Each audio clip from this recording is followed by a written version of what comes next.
안녕하세요. 디온클레이 홍대점 대표원장 민준호입니다. 이제 2024년 새해가 밝았습니다. 2024년에도 영상 시청해주시는 분들 모두 건강하시고 복도 엄청 많이 받아서 뜻깊은 한 해가 되시기를 기원하도록 하겠습니다. 오늘 이제 얘기해볼 주제는요, 사실 이제 여드름입니다. 이제 10대 청소년에서 20대 초반에 이르는 이제 사춘기 여드름에 대해서 한번 알아볼까 하고요. 여드름이 사춘기 시절에 왜 많이 나게 되고, 그거를 어떤 식으로 치료해 볼 수 있고, 집에서는 어떻게 관리하면 조금 도움이 될지에 대해서 한번 알아보는 시간 갖도록 하겠습니다. 사춘기 시절이 되면 다양한 호르몬들의 변화와 성호르몬들이 증가하게 되면서 나타나는 변화를 맞이하게 됩니다.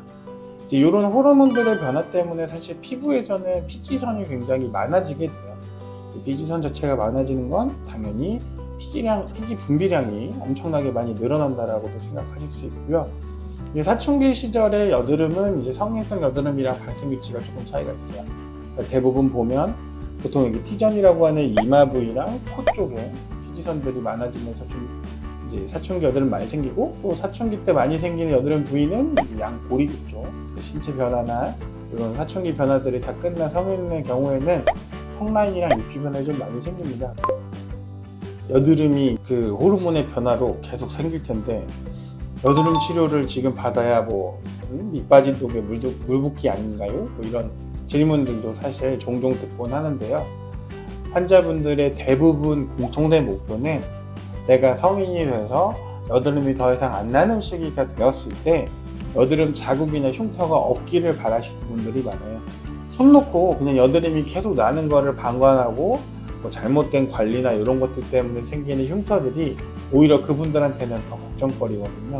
골든타임이라고 하기에는 사실은 없지만, 여드름이 본격적으로 나는 그 시기에 맞추면 보통 좁쌀 여드름이랑 화농성 여드름 조금씩 나는 그 정도 수준일 거예요.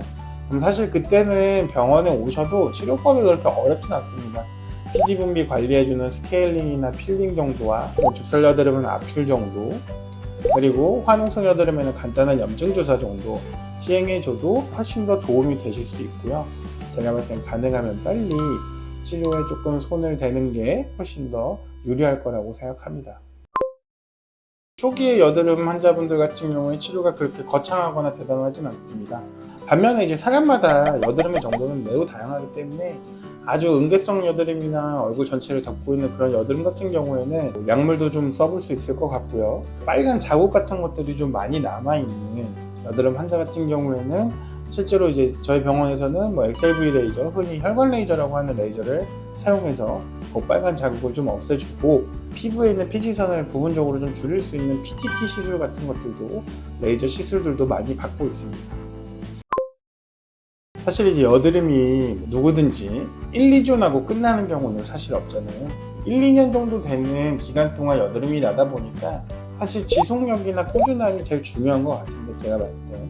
보통 이제 오시는 이제 학생분들 같은 경우에 이제 여드름 압출 같은 것들이 좀 아프기는 합니다. 그래서 상당히 고통이 좀 동반되어 있어서 그것 때문에 오기 싫어하시는 분도 있는데, 사실은 이제 어느 정도 병원에서 관리를 하고 케어를 받다 보면 본인의 피부가 좀 좋아지는 것도 느끼고, 좁쌀 여드름이나 이런 것들도 많이 개선되는 걸 느끼면 그래도 아파도 잘 오는 편인 것 같으세요.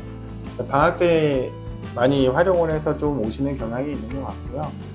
네, 아예 손을 떼는 것보다는 한 달에 한 번, 두 달에 한 번 최소한 그 정도 오셔서 병원에서 좀 관리를 받고 케어를 받는 것들이 차후에 여드름이 다 지나가고 났을 때 피부에 자국이나 반응 같은 것들이 조금 없을 수 있는 기본적이고 당연한 방법이 될 것 같습니다.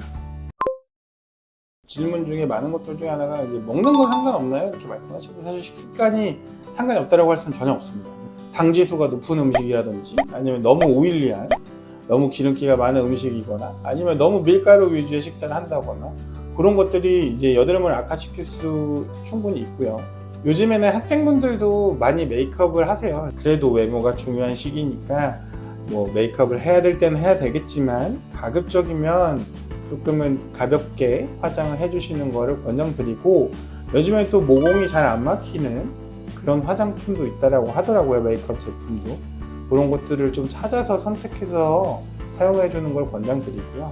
최대한 좀 순한 제품의 폼 형태의 클렌징 제품을 이용해서 해주시는 게 좋고, 폼 제품에 있는 클렌징 제품으로 가볍게 세안해 주는 걸 권장드리고, 본인이 너무 피부가 유분기가 많은 오일리한 타입이다라고 하신다면 하루에 2-3번 정도 세안을 해주고, 대신에 세안을 한 후에는 피부가 메마를 수 있으니까 그럴 때 항상 보습크림 충분하게 발라주시는 것을 권장드리겠습니다.